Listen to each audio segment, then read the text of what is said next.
Hello everyone, स्वागत है आप सभी का हमारे इस यूट्यूब चैनल पर। आप सभी यदि होम साइंस की विद्यार्थी हैं या यूजीसी नेट की परीक्षा किसी भी विषय से दे रहे हों, तो आप सबके लिए आज का टॉपिक बहुत ही इम्पॉर्टेंट है। एमए फर्स्ट ईयर में हो या यूजीसी नेट के लिए असिस्टेंट प्रोफेसर या जीआईसी प्रवक्ता या जीजीआईसी या एलटी ग्रेड के लिए आप परीक्षा देना चाह रहे हैं, तो आज का वीडियो आप सभी के लिए बहुत ही इम्पॉर्टेंट है। तो छोटा सा टॉपिक है, आई होप कि आप लोगों को पसंद आएगा। तो चलिए शुरू करते हैं। आज का टॉपिक है अनुसंधान की समस्या। पिछली जो वीडियो थी हम उसमें समझ चुके थे कि अनुसंधान समस्या होता क्या है।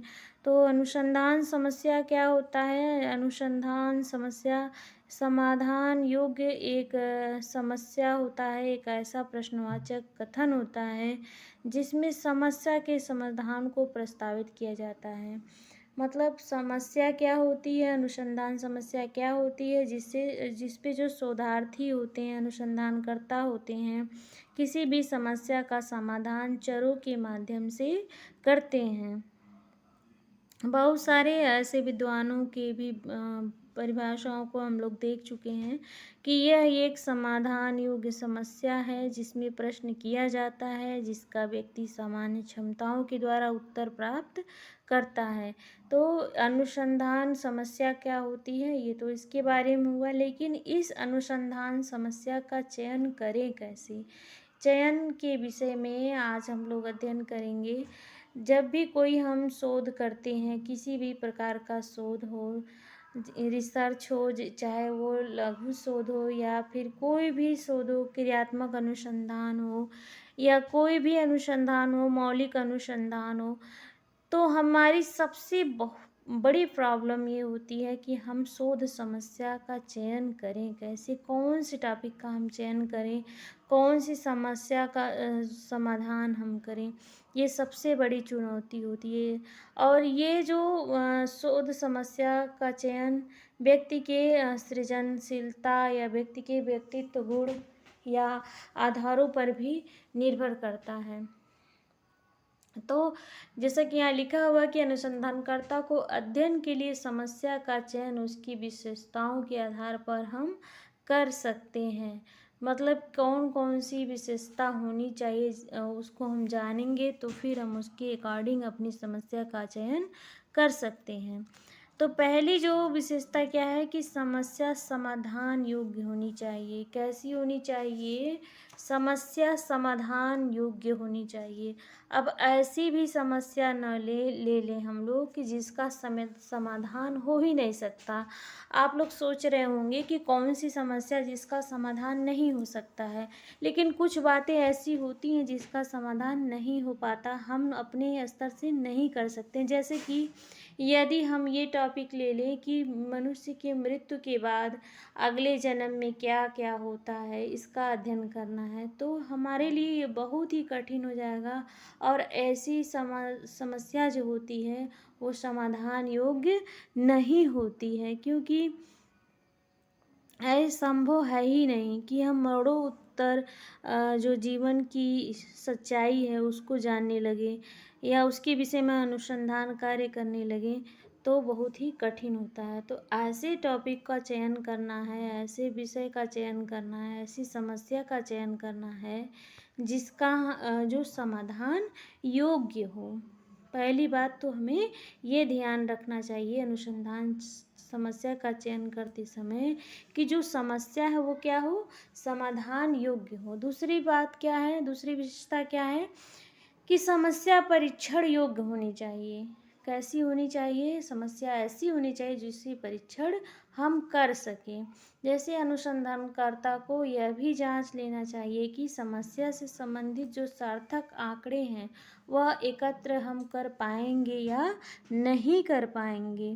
तो इन सब हमारे पास क्या वो सभी संसाधन हैं, हम उसका समाधान कर पाएंगे? कोई ऐसे विदेशी व्यक्तियों के बारे में हम अगर अनुसंधान करने लगें तो उसके लिए वहाँ जाने के लिए हमारे पास संसाधन हैं कि नहीं हैं, इन सब बातों का हमें ध्यान रखना चाहिए। यानी समस्या जो क्या हो, परीक्षण योग्य होनी चाहिए। तो उसे चरों का अवलोकन हम कर सकें, ऐसा होना चाहिए। तथा उसे यह भी देखना चाहिए कि जो वह समस्या ले रहा है उसके उपकरण, सामग्री, परीक्षण आदि बनाए जा सकते हैं या नहीं बनाए जा सकते हैं। तो तीसरी जो विशेषता क्या है, अनुसंधान समस्या और मात्रात्मक आंकड़े।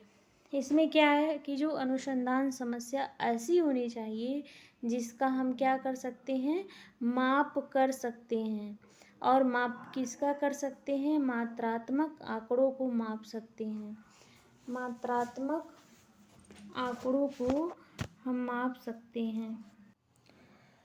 और कई समाजशास्त्रीय अध्ययन जब हम करते हैं या मनोवैज्ञानिक अध्ययन करते हैं तो उसमें क्या होता है कि जो आंकड़े हमें प्राप्त होते हैं वो शब्दों के रूप में प्राप्त होते हैं, और शब्दों को हम तौल नहीं पाते हैं, माप नहीं पाते हैं।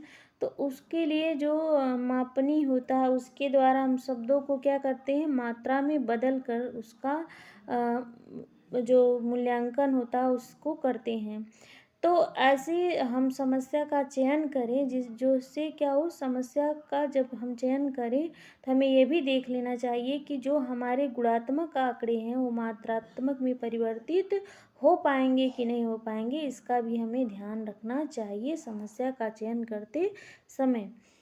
तो अनुसंधान समस्या, अगला क्या है, अनुसंधान समस्या को निश्चित व अस्पष्ट होनी चाहिए। जो हमारी अनुसंधान समस्या है वो क्या होनी चाहिए, निश्चित और स्पष्ट होनी चाहिए, जिसपे किसी भी प्रकार का संदेह नहीं होना चाहिए। यदि हमारा अध्ययन का टॉपिक ये हो कि कक्षा हाई स्कूल की जो छात्राएं हैं उनके शैक्षिक उपलब्धि पर चिंता का प्रभाव, यदि हमने ये टॉपिक लिया है कि हाई स्कूल की छात्राओं पर जो उन शैक्षिक उपलब्धि पर चिंता का प्रभाव, यदि हम इस टॉपिक का अध्ययन करते हैं, चयन करते हैं, तो हम निश्चित होना चाहिए कि जो शैक्षिक उपलब्धि है उसी का अध्ययन करना है। और दूसरी बात क्या है कि हमें हाई स्कूल की छात्राओं पर ही अध्ययन करना है। तो समस्या का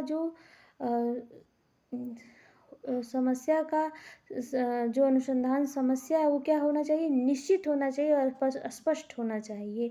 इसमें किसी भी ये नहीं टॉपिक चुने कि विद्यार्थियों का अध्ययन ऐसा हम अध्ययन करेंगे तो विद्यार्थियों में तो बहुत सारे आएंगे।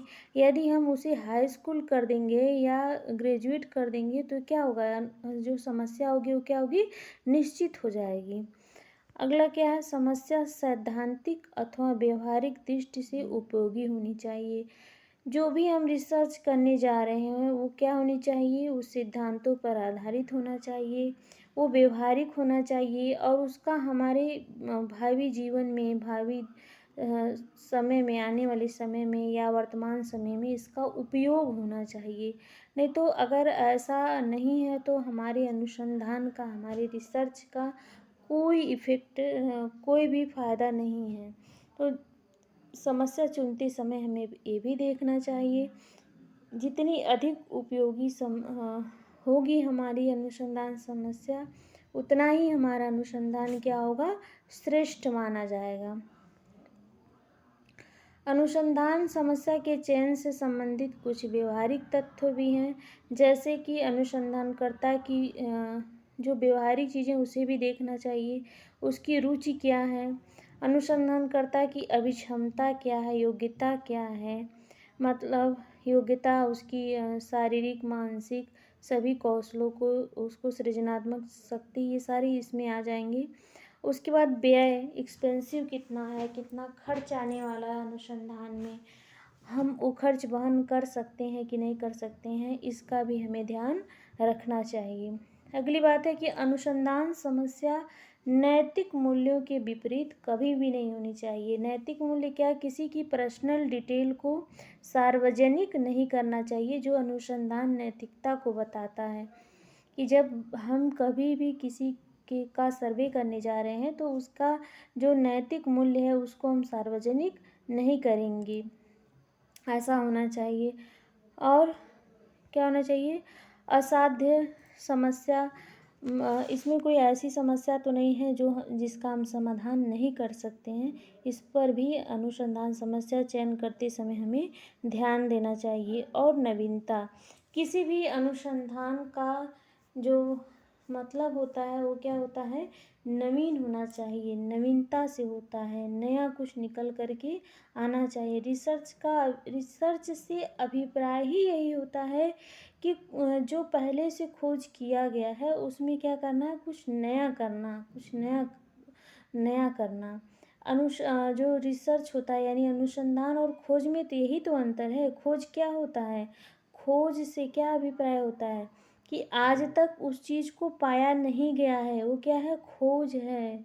और इस खोज में कुछ नया कर देना ही क्या है, अनुसंधान है। कुछ नया जोड़ देना ही क्या है, अनुसंधान है। तो नवीनता पर भी हमें ध्यान रखना चाहिए।